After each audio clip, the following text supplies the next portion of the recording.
The red devil demon towered among them. A snarl of laughter came out as red smoke bellowed out of his nostrils. You came back here at your own free will, and now, by my will, you will be my sacrifice.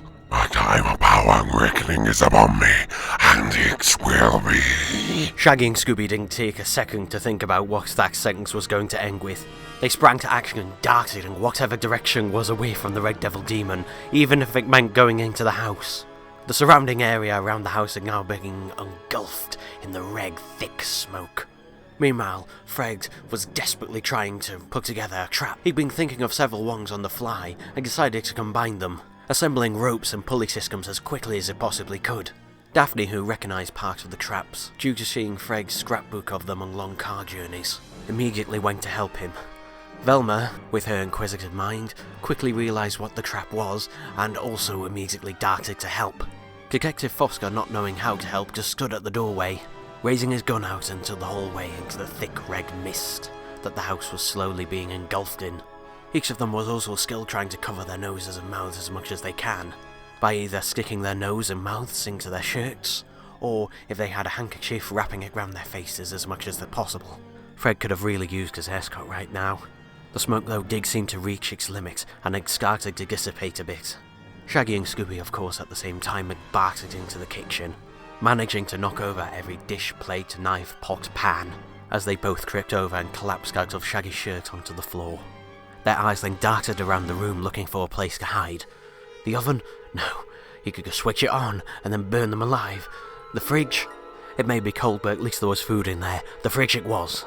They removed as much food from the fridge as they possibly could, stuffing it down their guts as they did so. They then quickly clambered in and closed the door. The red devil demon just seemed to glide into the room on a pit of smoke. He seemed to take it slow, taking his time with each and every second, seemingly enjoying the fear and tension he knew that the others would be feeling from his mere presence. The more you run, the more you hide, the more you prolong the inevitable, the greater your sacrifice will become. So, which cupboard are you hiding in? The ones on the bottom, or the ones on the top? Have you placed yourselves in the oven? It would be so much more convenient, so much slower to cook two of the largest, scariest chickens I have ever come across.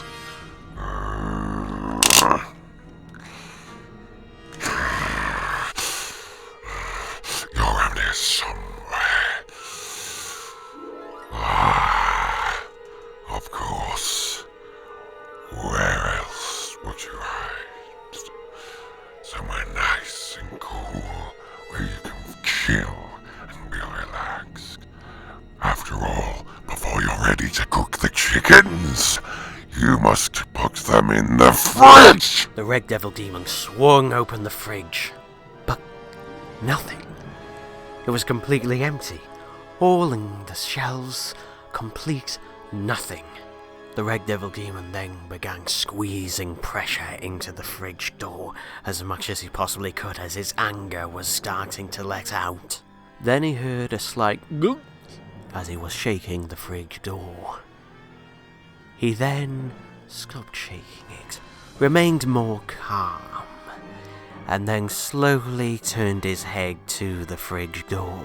He had not bothered to look at the inside, of which Shaggy and Scooby were holding on to the inside of the fridge door, standing upon one of its shelves. A nervous smile and giggle between the two of them. Before then, Shaggy and Scooby swung the fridge door backwards. As it flung back, they let go of the fridge door and tumbled onto the floor. They then quickly scrambled to their feet and darted out of the kitchen as quickly as they possibly could. The red devil demon was starting to get a bit frustrated. True, he wanted to belong, the fear. But even he, in his mind, was getting very sick of prolonging what he determined to be the inevitable. The two then locked eyes with Detective Foster. He was still raising his gun into the hallway. They thought, well, it'd be better to be behind him. Bullets may not stop the Red Devil Demon, but maybe they might slow it down a bit. Upon seeing Shaggy and Scooby come through the mist, Detective Foster lowered his gun. However, he might have wanted to keep it raised, as the Red Devil Demon was not far behind them, but still with some of the smoke still in the air, it clouded him in mystique and the mystery, unable to see him properly. Though Detective Foster wasn't being able to see much more, since Shaggy and Scooby knocked him to the floor as they burst into the room, unfortunately setting off Fred's trap, which was a cage that would be electrified upon hitting some copper wires Fred had placed on the floor, which then Velma had plugged into a nearby socket. Foster, Shaggy and Scooby are now trapped inside the cage. The Red Devil Demon slowly drifted into the room. The rest of the gang were unable to get the rest of them out of that cage. It was now electrified, and the socket that it was plugged into was by the door by the Red Devil Demon.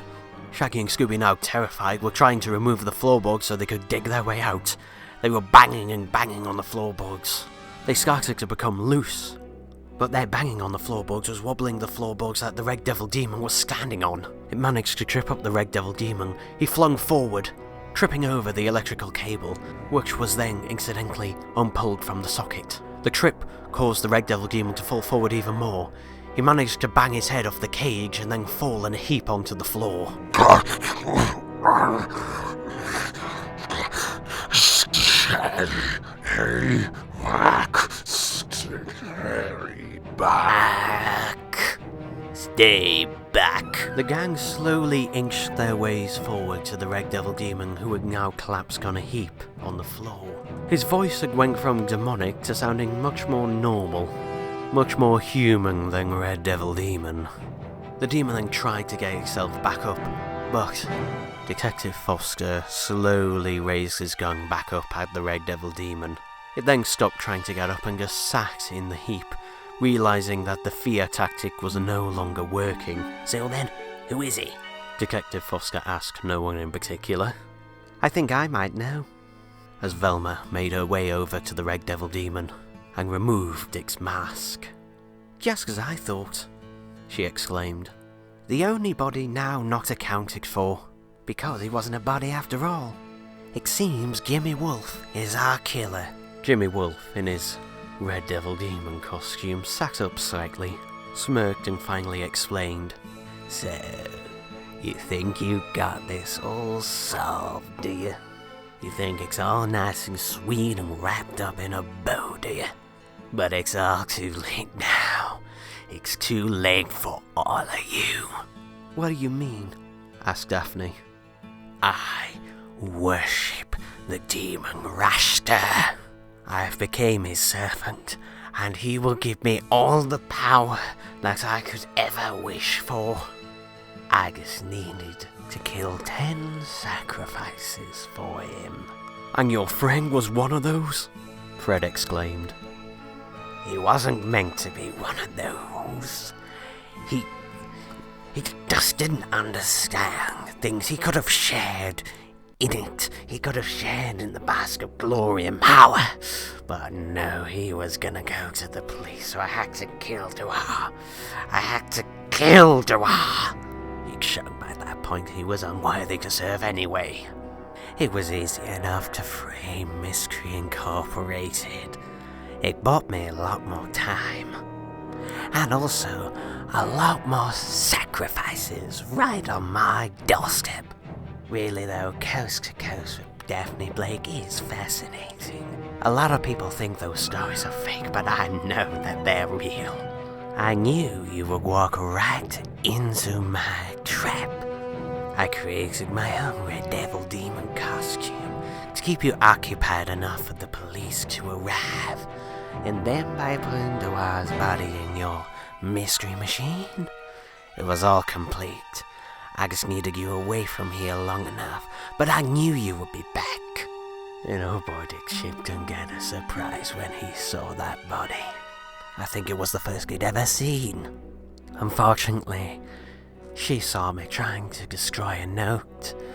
So, well, you know, She made another good sacrifice all the same. But all those police you left here were more than enough to complete the blood sacrifice. And now the power has built long enough.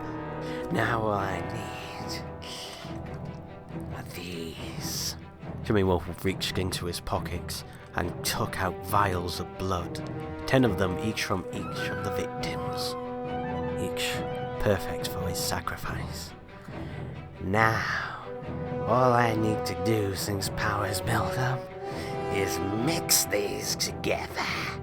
Before anyone had time to stop him, he had poured all of the vials of blood into a pool on the floor. Smoke then started to appear, thicker, redder, blacker than it ever had been before. It swarmed in a circle around the blood, almost creating a vortex. Jimmy Wolf then stood in the circle of blood, laughing and gloating as he did. I'll have the power now, you can't stop it. I will have it, all of it. And this...